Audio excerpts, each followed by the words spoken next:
We're in the Akron Art Museum looking at a painting by Horace Pippin. This is called Holy Mountain 1 because it was the first canvas in a series. When we first look at the painting, it's actually a little bit hard to see because so much of the background is so dark. But as a result, the figures in the foreground really stand out. Most of the canvas is trees that cover it, and they're very darkly rendered. So you have to look at the bottom third of the canvas where all the action seems to be. And there's clearly a shepherd figure here and these creatures, some predators, some prey. And this is hearkening to a specific Bible verse, and that is Isaiah 11. The wolf will live with the lamb. The leopard will lie down with the goat. The calf and the lion and the yearling together, and a little child will lead them. The cow will feed with the bear. Their young will lie down together, and the lion will eat straw like the ox. The infant will play near the cobra's den, and the young child will put its hands into the viper's nest. They will neither harm nor destroy on all my holy mountain, for the earth will be filled with the knowledge of the Lord as the waters cover the sea.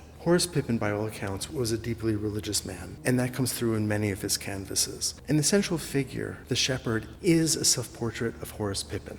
But Pippin was not likening himself to Christ, although he did say that he could see important truths, and he's trying to render those here, I think. That phrase, the wolf will lie with the lambs, has bled into pop culture, so we're understanding that. But then as you look further, there are things that are harder to understand about this composition. What are these bird-like figures? Is this creature in shadow? Is that a bear? Is that a panther? What are these figures behind the trees? They look like soldiers. And then you look at the date, which is very specific. June 6th, 1944, the first day of the invasion of Normandy, otherwise known as D-Day. There was tremendous risk in the world. There was tremendous violence. So the artist is creating a vision of this biblical Eden, of this biblical paradise, and wedding it to contemporary events and contemporary violence. And so this painting is visionary. It is looking to a kind of greater spiritual redemption.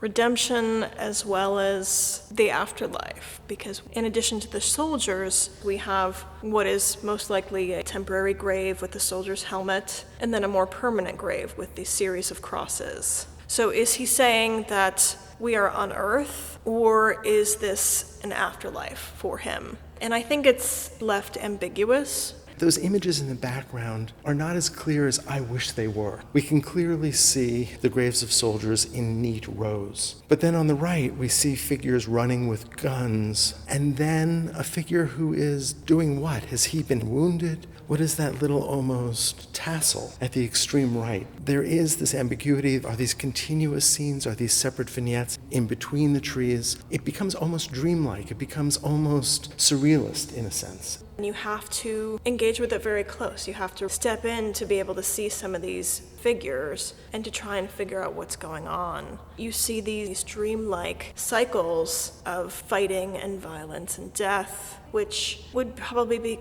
common for any artist who had gone through World War I and then lived to see World War II.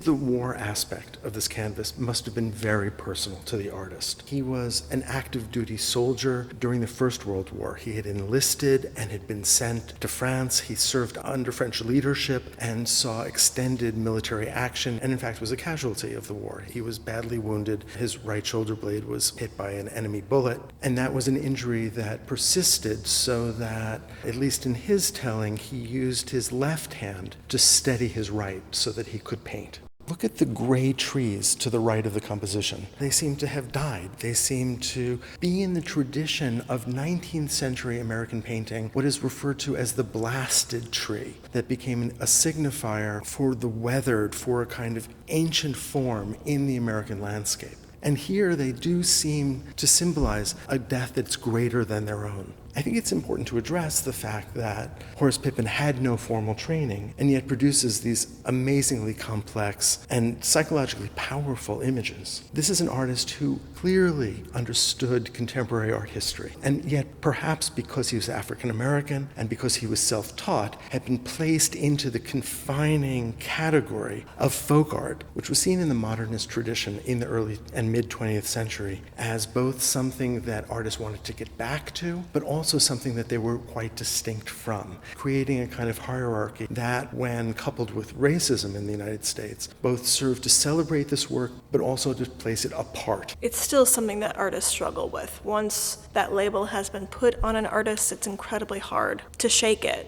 In a lot of ways, it takes away the agency of the artist. In fact, new scholarship has shown quite convincingly just how much agency the artist had, just how much thought he put into his work, and the ways in which he defies the category of folk art.